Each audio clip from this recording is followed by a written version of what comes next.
English कैसे सीखें YouTube channel में आपका स्वागत है। इस क्लास में हम इस स्टोरी के एक एक वर्ड का उच्चारण लिखकर इसे ट्रांसलेट करेंगे और इसकी वर्ड मीनिंग आपको लिखकर बताएंगे। लिखने से वो वर्ड मीनिंग आपके दिमाग में ज़्यादा समय तक रहेगी और साथ में हम आपको ग्रामर से जुड़ी, टेंस से जुड़ी छोटी छोटी बातें भी बताएंगे, जिससे आपको इंग्लिश लिखना, पढ़ना, बोलना और समझना और अच्छे से आने लगेगा। इस क्लास में मैं शब्दों के उच्चारण को लिखता हुआ चलूँगा, जिससे आप आसानी से इंग्लिश पढ़ सकें और आपका उच्चारण और अच्छा हो, और साथ में हम इसकी वर्ड मीनिंग को भी लिखते हुए चलेंगे, जिससे आपको पूरी स्टोरी अच्छे से समझ में आए और आपकी वोकैबुलरी, आपकी वर्ड मीनिंग और अच्छी हो।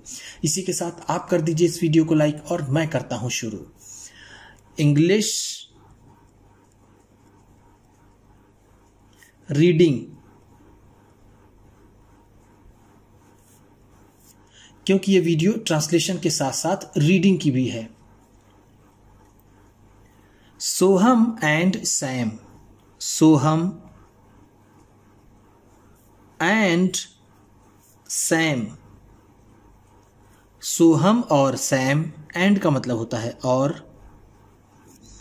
Are good friends, are good friends, अच्छे दोस्त हैं। आर का मतलब है, गुड फ्रेंड्स अच्छे दोस्त, अच्छे दोस्त। सोहम और सैम अच्छे दोस्त हैं। They are neighbours too, they are neighbours too, वो पड़ोसी भी हैं। दे का मतलब है वे या फिर वो, आर का मतलब है, नेबर्स का मतलब पड़ोसी, टू का मतलब भी, वो पड़ोसी भी हैं। Sohan and Sam, Soham and Sam, Soham और Sam are playing football, are playing football, football खेल रहे हैं। आर का मतलब है हैं, प्लेइंग का मतलब खेल रहे, फुटबॉल का मतलब फुटबॉल। ध्यान दीजिएगा, जब इज, एम, आर के बाद वर्ब के फर्स्ट फॉर्म में आईएनजी हो तो वो प्रेजेंट कंटिन्यूअस टेंस होता है। क्यों? क्योंकि इज, एम, आर की वजह से वो प्रेजेंट होता है और आईएनजी लगने की वजह से कंटिन्यूअस हो जाता है। तो इस तरह से इस सेंटेंस में प्रेजेंट कंटिन्यूअस टेंस है। Sam kicks the ball, Sam kicks, Sam मारता है।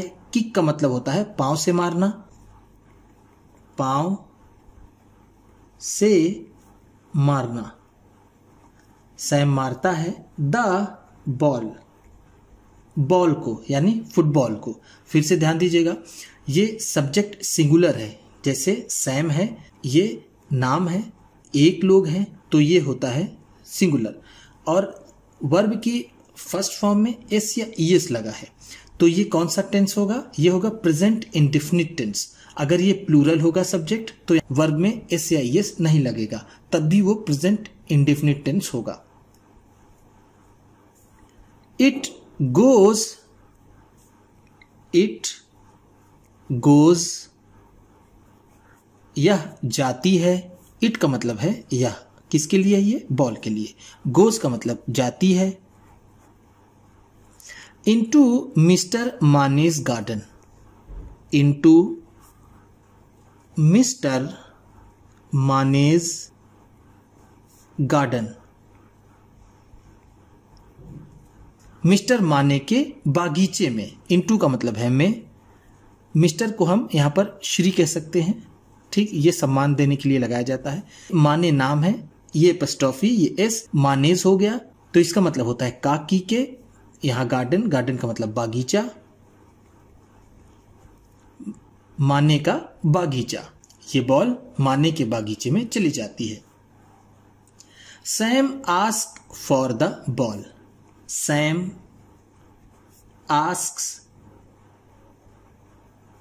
फॉर, सैम मांगता है, आस्क फॉर का मतलब क्या होता है? मांगना। द बॉल, बॉल को, सैम बॉल को मांगता है। ज्यादातर इस स्टोरी में प्रेजेंट इंडेफिनिट टेंस का यूज हुआ है। जैसे यहां पर सैम आस्क फॉर है, ऐसे तो आस्क का मतलब होता है पूछना, लेकिन अगर साथ में फॉर लगा हो तो उसका मतलब हो जाता है मांगना। तो क्या कहता है वो? एक्सक्यूज मी, एक्सक्यूज मी, मुझे माफ कीजिए। एक्सक्यूज मी का मतलब होता है मुझे माफ कीजिए, मुझे माफ कीजिए। मी का मतलब मुझे, एक्सक्यूज मतलब माफ करना। May I have the ball please, may I have the ball please. क्या मैं बॉल ले सकता हूं? हैव का मतलब यहां पर होगा टेक, जिसका मतलब होता है लेना। क्या मैं बॉल ले सकता हूं? जब आप किसी से विनती करते हुए, आग्रह करते हुए किसी चीज को मांगते हैं या किसी काम को करने के लिए कहते हैं तो आप मे का यूज करते हैं। जैसे क्या मैं अंदर आ जाऊं, तो आप कहेंगे मे आई कम इन। ठीक, तो मे का यूज हमेशा पोलाइटली या फिर विनम्र भाव को प्रदर्शित करने के लिए किया जाता है। Sure, here it is. Sure, sure निश्चित ही। श्योर का मतलब है निश्चित ही या फिर बिल्कुल। Here it is, here it is, ये यहां पर है। देखिए ध्यान दीजिएगा, हियर इट इज का मतलब होता है टेक दिस, टेक दिस, इसे ले लो। अगर यहां पर ये लिखा हुआ हियर इट इज, इसे ले लो। After some time again, after some time again, कुछ देर बाद दोबारा। आफ्टर का मतलब है बाद, सम टाइम का मतलब कुछ देर, अगेन का मतलब दोबारा, दोबारा कुछ देर बाद। The ball goes into mister Mane's garden. The ball goes, गेंद जाती है, into mister Mane's garden, mister Mane के बागीचे में। Now Soham ask for the ball. Now, अब, नाउ का मतलब है अब। सोहम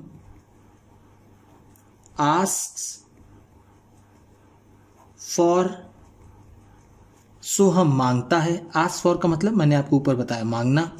द बॉल, गेंद को। अब सोहम गेंद को मांगता है।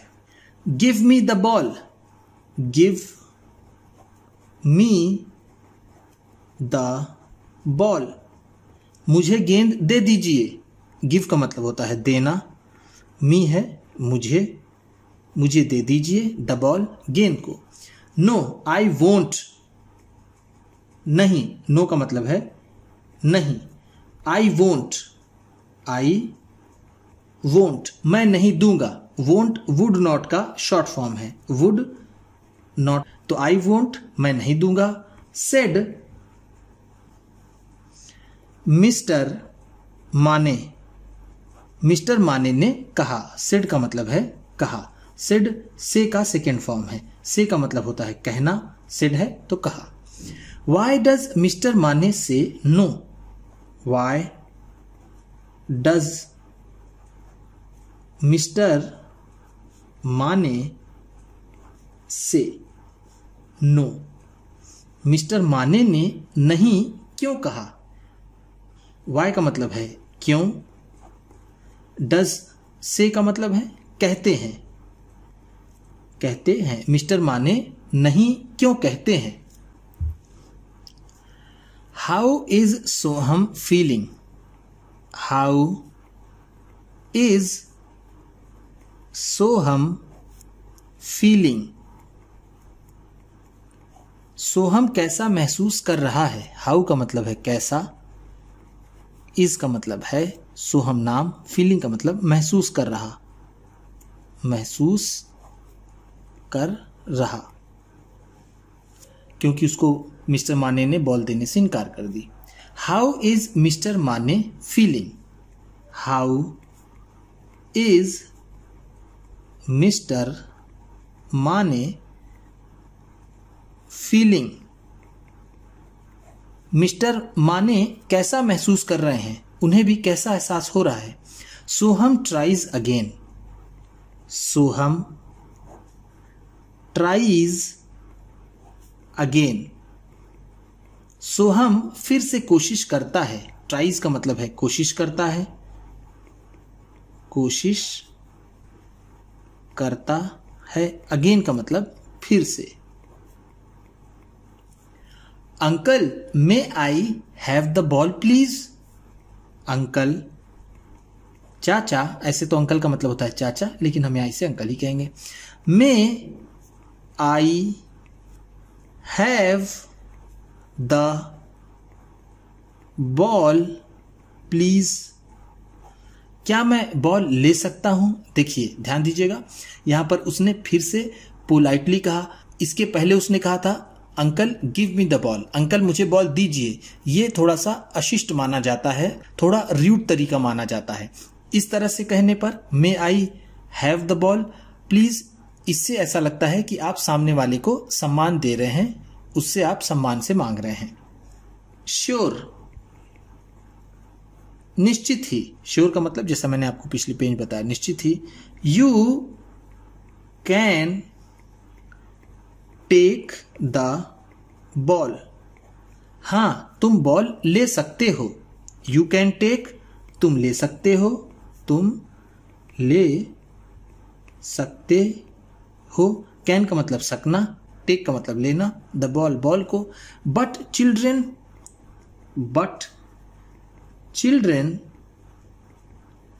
लेकिन बच्चों, बट का मतलब है लेकिन, चिल्ड्रन का मतलब बच्चों, लेकिन बच्चों प्ले केयरफुली, ध्यानपूर्वक खेलो, प्ले का मतलब होता है खेलना, केयरफुली का मतलब संभल कर या फिर ध्यानपूर्वक, ध्यानपूर्वक, हम यहां इसे कह सकते हैं संभल कर भी कह सकते हैं, संभल कर खेलो। Yes uncle we will, yes uncle, हाँ अंकल, यस का मतलब है हाँ अंकल, वी विल, हाँ हम ऐसे ही खेलेंगे, यानी हम संभल कर ही खेलेंगे। वी का मतलब है हम, विल है यहां पर, तो इसका मतलब होगा विल प्ले केयरफुली, हम संभल कर ही खेलेंगे। थैंक यू, थैंक यू, शुक्रिया, थैंक यू का मतलब क्या है शुक्रिया या फिर धन्यवाद। Said Soham,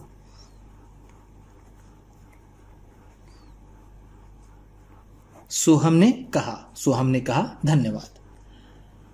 how does mister माने feel now, how does mister माने फील नाउ, अब मिस्टर माने कैसा महसूस करते हैं, फील का मतलब होता है महसूस करना, जैसा मैंने आपको ऊपर बताया, नाउ का मतलब अब, हाउ डज का मतलब होगा कैसा। Why did Mr. Mane give the ball this time? Why did Mr. Mane give? Mister माने ने क्यों दे दिया, देखिए डिड है इसलिए इसका मतलब होगा दे दिया। द बॉल, बॉल को, दिस टाइम, इस बार, दिस टाइम का मतलब होगा इस बार। Because Soham asked for it very politely, because, क्योंकि, बिकॉज का मतलब है क्योंकि, सोहम आस्क्ड फॉर इट, क्योंकि सो हमने इसे मांगा, वेरी पोलाइटली, बहुत ही विनम्रता से। पोलाइटली का मतलब है विनम्रता से, वेरी का मतलब बहुत। We should always talk, we should always talk, हमें हमेशा बात करनी चाहिए। वी का मतलब है हमें, शुड का मतलब चाहिए, ऑलवेज का मतलब हमेशा, टॉक का मतलब बात करना। हमें हमेशा बात करना चाहिए। टू एल्डर्स, बड़ों से, एल्डर्स का मतलब है बड़ों से। रिस्पेक्टफुली,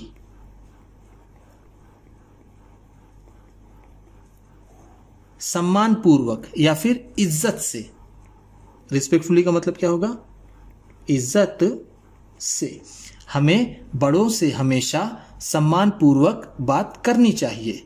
उम्मीद करता हूं कि इस क्लास में बताई गई वर्ड मीनिंग्स आपको अच्छी लगी होंगी। सबसे अच्छा वर्ड कौन सा लगा इसे कमेंट बॉक्स में जरूर बताइएगा। इसी तरह की वीडियोस के साथ साथ ढेर सारी रीडिंग की, ट्रांसलेशन की और बहुत सी इंग्लिश सीखने वाली वीडियोस पाने के लिए चैनल को सब्सक्राइब कीजिए और ये वीडियो किसी न किसी अपने एक दोस्त को, मित्र को, परिवार वाले को शेयर भी जरूर कर दीजिएगा। तो चलिए मिलते हैं फिर अगली वीडियो में।